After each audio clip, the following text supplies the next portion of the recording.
Chapter 003, If I Were to Become an Expert. Before following Zhang Zhiro, Yu Yun never expected that home would look like this. When Yu Yun originally saw the sword-bearer riding that huge beast, he guessed that this world was one filled with flying martial arts experts, with elites from all sorts of large clans.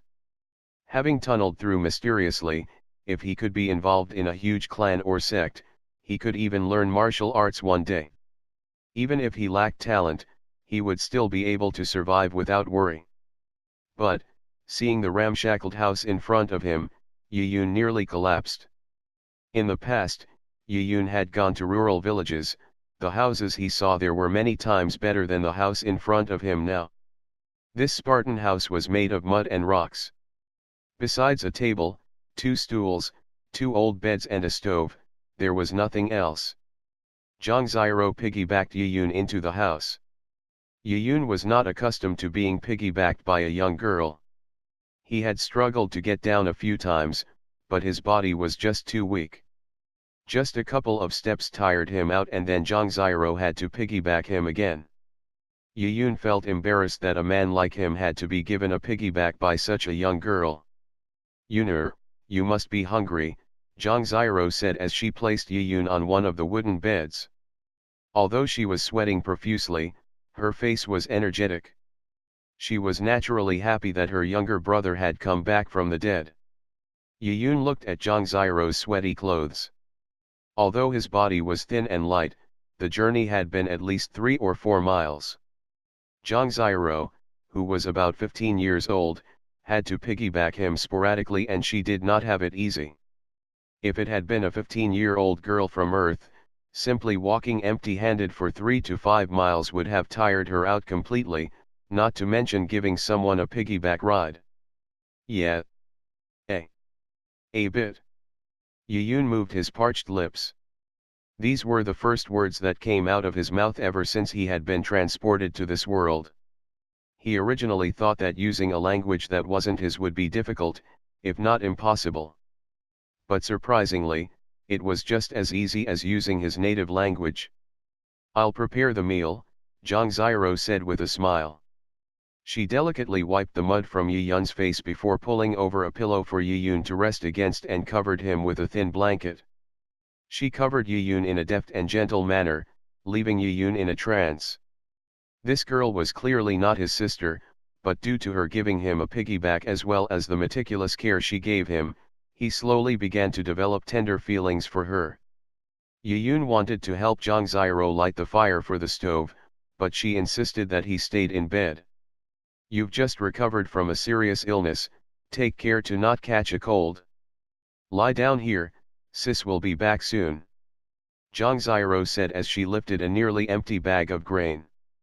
15 minutes later, Zhang Zhiro placed the broken wooden table in front of the bed. On the table was a big bowl of rice porridge, 2 unknown wild fruits and a bowl of boiled wild vegetables. Yu Yun had been starving for days, so his stomach started rumbling the moment he saw the food. Yu Yun was craving for pork or some roasted chicken, or duck and fish. Just the thought of it churned Yu Yun's stomach. "How can I satiate my extreme hunger with this?" He wolfed down a large mouthful of porridge. His empty stomach reacted by making him even hungrier. He ate a few mouths of porridge and some of the boiled oil-less vegetables. The vegetables were so bitter that he even had trouble swallowing more of the food despite his extreme hunger. As Yu Yun had trouble swallowing such an unpalatable meal, he noticed that Zhiro was looking at him without eating. He curiously asked, "Why aren't you eating?" "I ate just before I found you," Zhang Zhiro stammered as she turned white. Yu Yun paused. He recalled that Zhang Zhiro was at the graveyard at around 3 in the afternoon. How could she have eaten by then? It suddenly dawned on him that even food like this was probably not easily obtainable. What sort of world is this, with strong experts riding wild beasts, yet there were poor people that starved? Yu Yun pushed the bowl of porridge forward and stood up to go check the grain bag in the corner of the house. As expected, the grain bag was already empty. Yu Yun realized that the porridge Zhiro usually prepared was even smaller in quantity.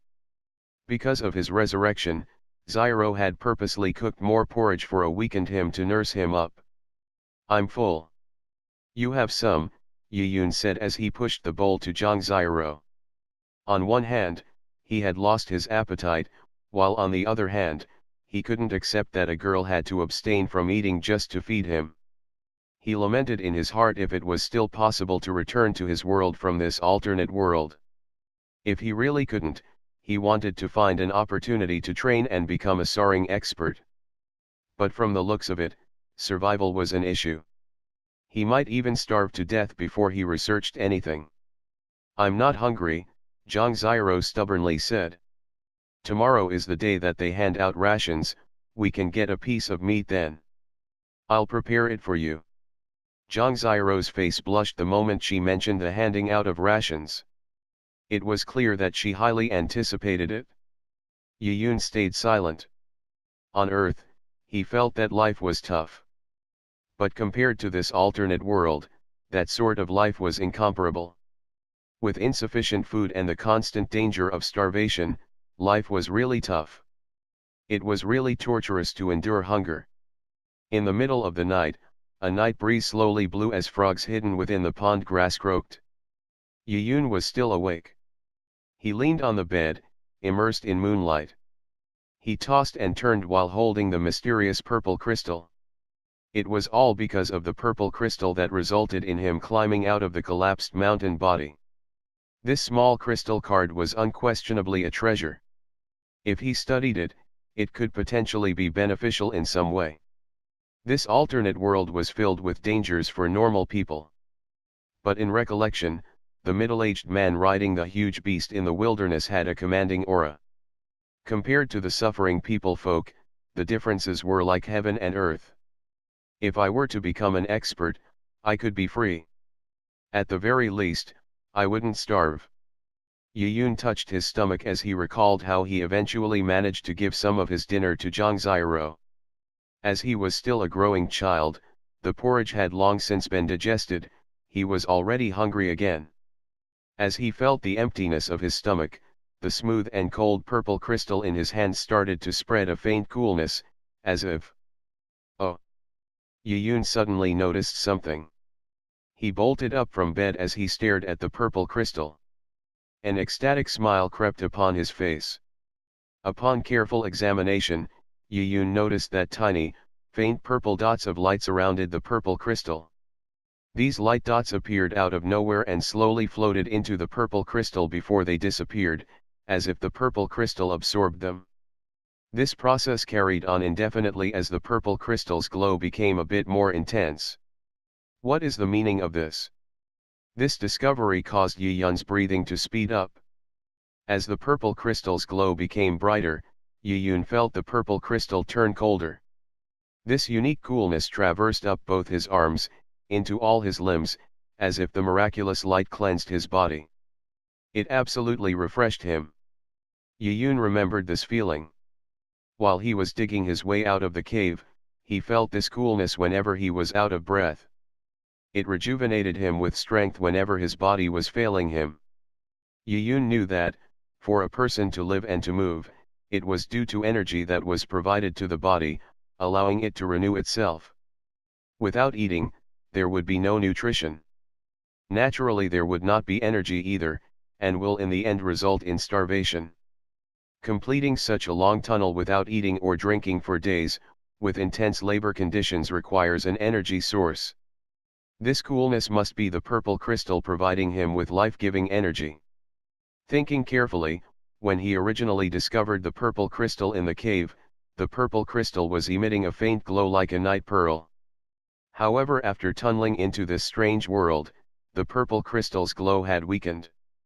This could have been a result of energy depletion.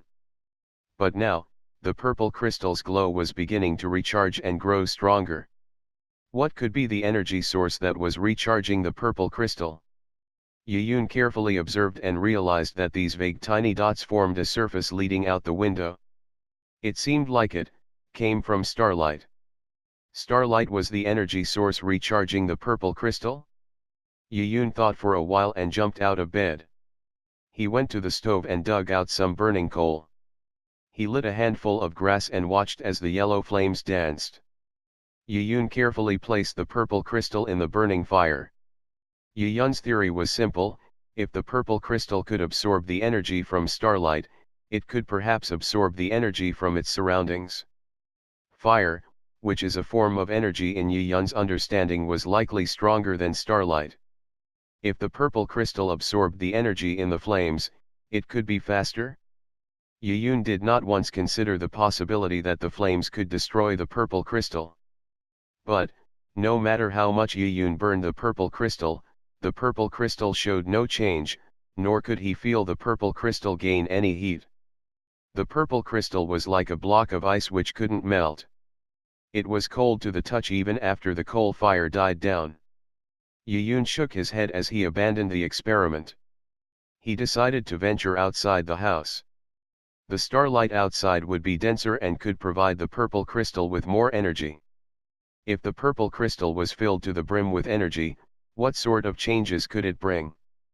Yun eagerly anticipated the thought. Yun opened the house door and the courtyard door before carefully closing them behind him. He was afraid to wake the sister up in the adjacent room. But when Yun walked into the courtyard, he was slightly startled.